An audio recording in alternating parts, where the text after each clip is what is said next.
श्रीमद् भगवत गीता अध्याय 18 मोक्ष सन्यास योग श्लोक 77 मा संजय भन्दछन्, तच्च संस्मृत्य संस्मृत्य रूपम अद्यद्भुतम हरे विस्मयो मे महान राजन ऋष्यामि च पुनः पुनः।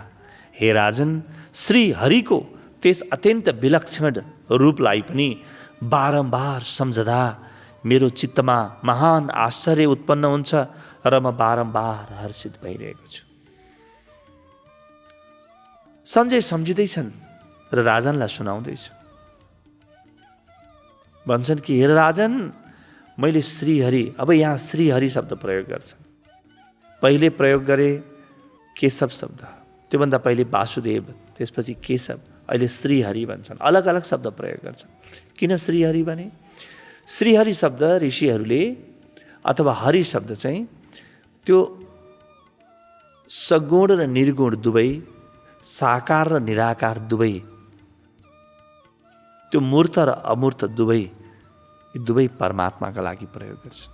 जब परमात्मा संसारलाई पनि आफूमा धारण गरेको छ, जहाँ संसार अलग छैन, जहाँ पुरै ब्रह्माण्ड त्यही हरिको अंश भएको छ, त्यसलाई श्री हरि भनिन्छ। श्री हरि,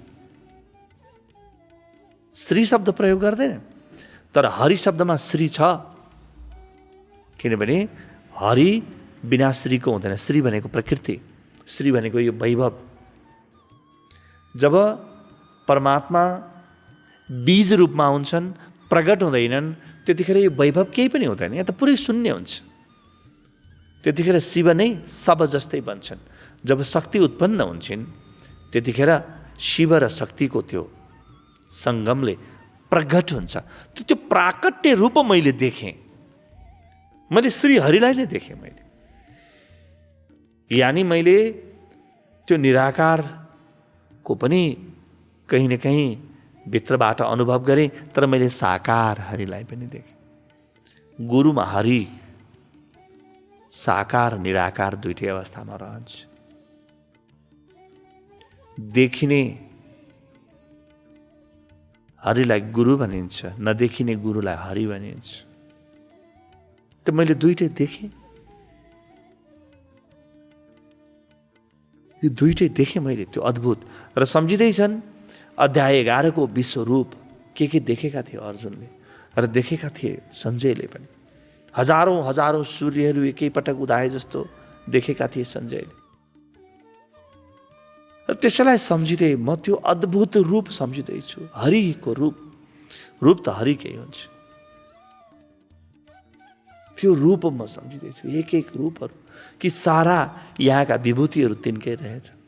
यहाँ भएका सबै कुरा त्यही हरि नै रहेछ। हरि बाहेक त केही पनि रहेछ। वासुदेव सर्वमिति समात्मा सुदुर्लभा। जसले वासुदेव नै सबै हो भन्ने बुद्ध छ, त्यो महात्मा दुर्लभ हुन्छ। सञ्जयलाई त्यही घटना घटित भयो कि सबै वासुदेव नै रहेछ, एक वासुदेव नै सबै रहेछ भन्ने देखे। र भन्छन् कि म विस्मयले त्यो विलक्षण रूपलाई मैले देखेँ र त्यो सम्झिँदाखेरि म विस्मयले भरिन्छु। विस्मय भनेको के हो? मेरो कुनै बुद्धि काम लागेन, मेरो विचार काम लागेन, मैले अहिलेसम्म जानेको केही काम लागेन, कुनै तर्कशास्त्र केही पनि काम लागेन। मैले पढेको लेखेको त्यत्रो शास्त्रहरू पढेको थिएँ, सारा कुरा पढेको थिएँ। महाभारतको एउटा प्रसङ्ग छ, जब सञ्जयलाई अन्तर्वार्ता लिइरहेका हुन्छन् सारथीको रूपमा राख्नको लागि भीष्म पितामहले।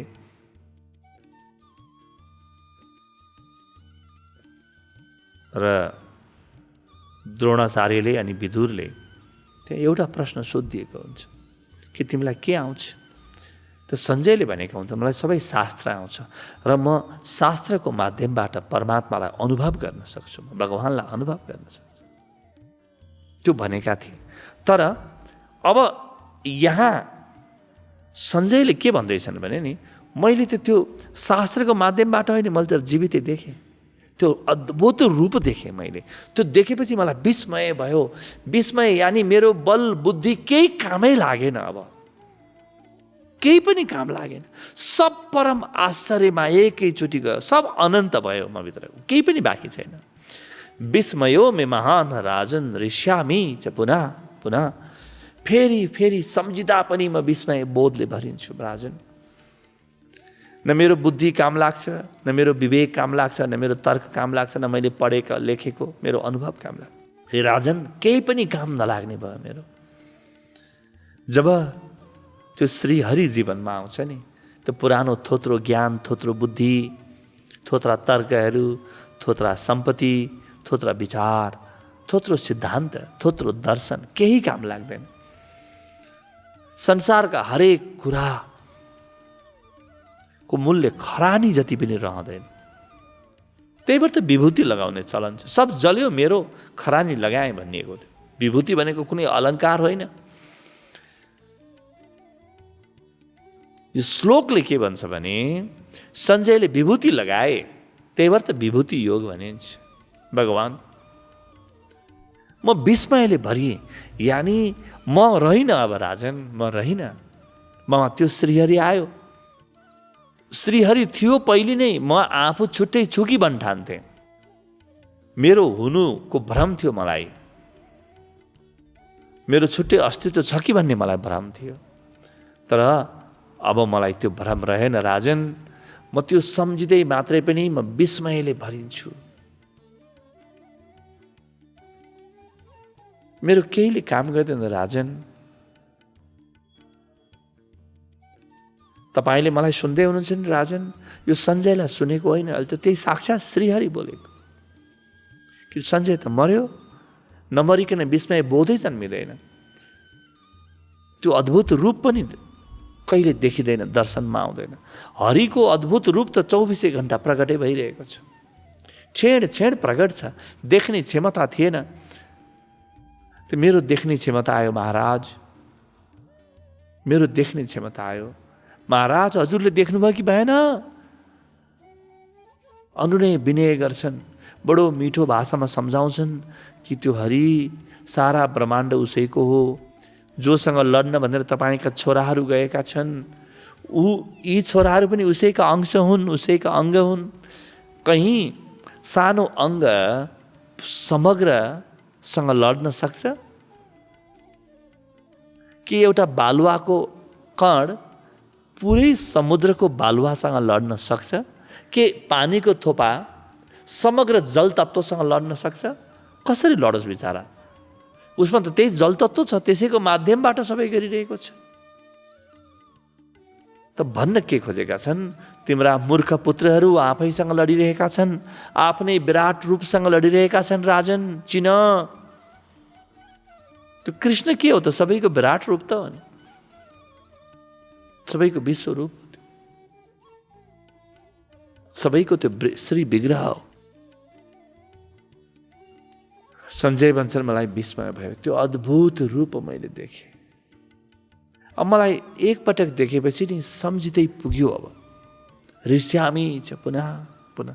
मेरो मन बार बार त्यही फर्केर जान्छ, अन्यत्र जाँदै जाँदैन मेरो मन। अब जसले त्यो हरिको अद्भुत रूप देख्यो, उस संसारको रूपबाट किन मोहित होस्? अब संसारले उसलाई कसरी तानोस्, जसलाई साक्षात् श्री कृष्णले तानेको छ? जो श्री कृष्णमय भयो, ऊ लोभमय कसरी बनोस्? अब त्यो अद्भुत घटना सञ्जय भन्छन्।